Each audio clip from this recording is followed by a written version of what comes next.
Thank you very much. Thank you. Thank you. Thank you very much. Thank you very much. Rain, somebody said, is like confetti from heaven. So even the heavens are celebrating this morning, joining the rest of us at this wonderful commencement ceremony. Before we go any further, graduates, you have an important task to perform, because behind you are your parents and guardians. 2 or 3 or 4 years ago, they drove into Cardigan, dropped you off, helped you get settled, and then turned around and drove back out the gates. It was an extraordinary sacrifice for them. They drove down the trail of tears back to an emptier and lonelier house. They did that because the decision about your education, they knew, was about you. It was not about them. That sacrifice and others they made have brought you to this point. But this morning is not just about you. It is also about them. So I hope you will stand up and turn around and give them a great round of applause. Please.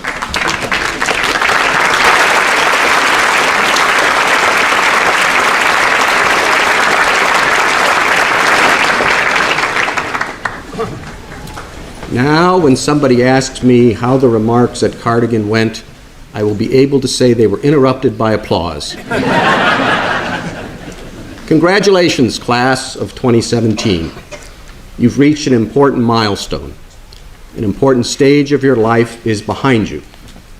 I'm sorry to be the one to tell you it is the easiest stage of your life, but it is in the books. Now, while you've been at Cardigan, you have all been a part of an important international community as well. And I think that needs to be particularly recognized. También felicito a los graduados Cardigan de México y a todos los otros estudiantes internacionales. Su presencia como parte de la comunidad Cardigan la ha hecho un lugar más vibrante. Cardigan, Yorub-sang, Yorobonge, Jin Sim Orin, Chikawa, Kiagnoe Malsim, Bonamnida. Now, around the country today, at colleges, high schools, middle schools, commencement speakers are standing before impatient graduates, and they are almost always saying the same things. They will say that today is a commencement exercise. It is a beginning, not an end. You should look forward. And I think that is true enough. However, I think if you're going to look forward to figure out where you're going, it's good to know where you've been and to look back as well. And I think if you look back to your first afternoon here at Cardigan, perhaps you'll recall that you were lonely. Perhaps you will recall that you were a little scared, a little anxious. And now look at you.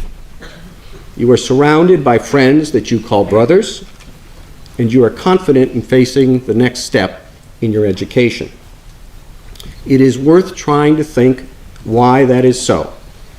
And when you do, I think you may appreciate that it was because of the support of your classmates in the classroom, on the athletic field, and in the dorms. And as far as the confidence goes, I think you will appreciate that it is not because you succeeded at everything you did, but because, with the help of your friends, you were not afraid to fail. And if you did fail, you got up and tried again. And if you failed again, you got up and tried again. And if you failed again, it might be time to think about doing something else. But it was not just success, but not being afraid to fail that brought you to this point.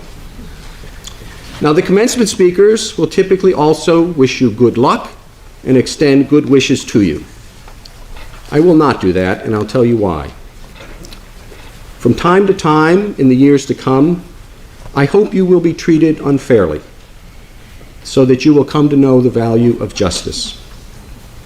I hope that you will suffer betrayal, because that will teach you the importance of loyalty. Sorry to say, but I hope you will be lonely from time to time, so that you don't take friends for granted.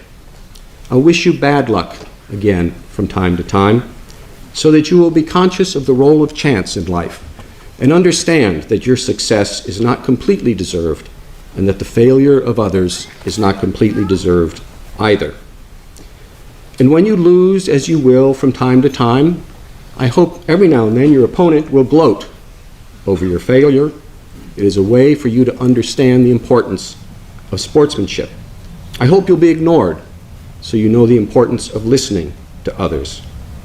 And I hope you will have just enough pain to learn compassion. Whether I wish these things or not, they're going to happen.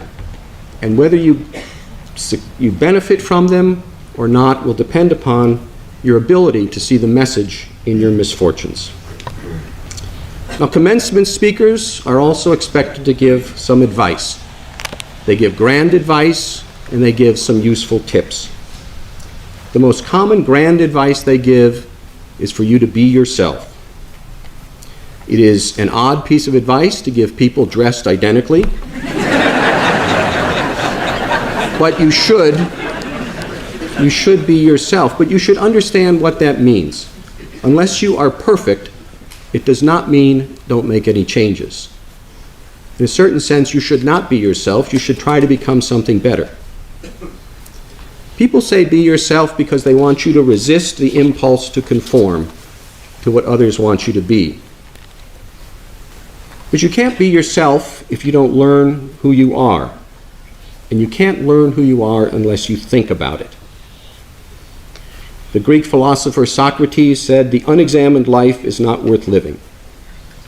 And while "just do it" may be a good motto for some things, it's not a good motto when it's trying to figure out how to live your life that is before you. And one important clue to living a good life is to not to try to live the good life. The best way to lose the values that are central to who you are is frankly not to think about them at all. So that's the deep advice. Now some tips as you get ready to go to your new school. Over the last couple of years, I've gotten to know many of you young men pretty well, and I know you are good guys. But you are also privileged young men. And if you weren't privileged when you came here, you're privileged now because you have been here. My advice is don't act like it. When you get to your new school, walk up and introduce yourself to the person who is raking the leaves, shoveling the snow, or emptying the trash. Learn their name and call them by their name during your time at the school. Another piece of advice, when you pass by people you don't recognize on the walks, smile, look them in the eye, and say hello. The worst thing that will happen is that you will become known as the young man who smiles and says hello. And that is not a bad thing to start with. You've been at a school with just boys. Most of you will be going to a school with girls. I have no advice for you.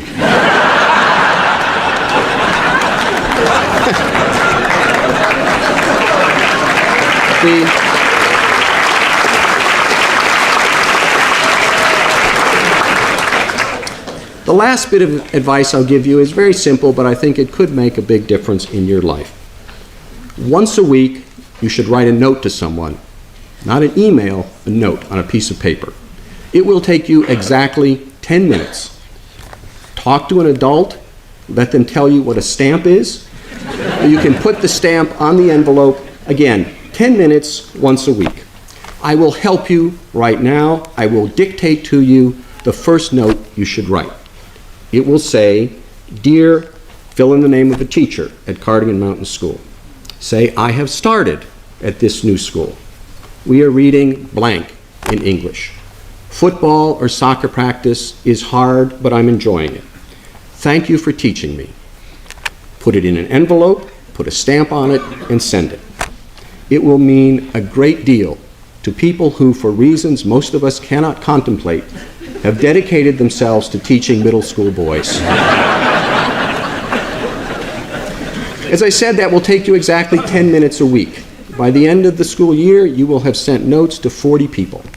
40 people will feel a little more special because you did. And they will think you are very special because of what you did. Now, what else is going to carry that dividend during your time at school? Enough advice. I would like to end by reading some important lyrics. I cited the Greek philosopher Socrates earlier. These lyrics are from the great American philosopher Bob Dylan. They're almost 50 years old. He wrote them for his son Jesse, who he was missing while he was on tour. They list the hopes that a parent might have for a son and for a daughter. They're also good goals for a son and a daughter. The wishes are beautiful, they're timeless, they're universal. They're good and true, except for one. It is the wish that gives the song its title and its refrain. That wish is a parent's lament. It's not a good wish.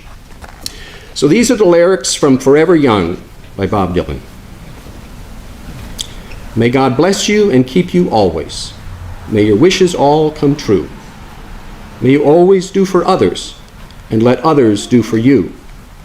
May you build a ladder to the stars and climb on every rung, and may you stay forever young.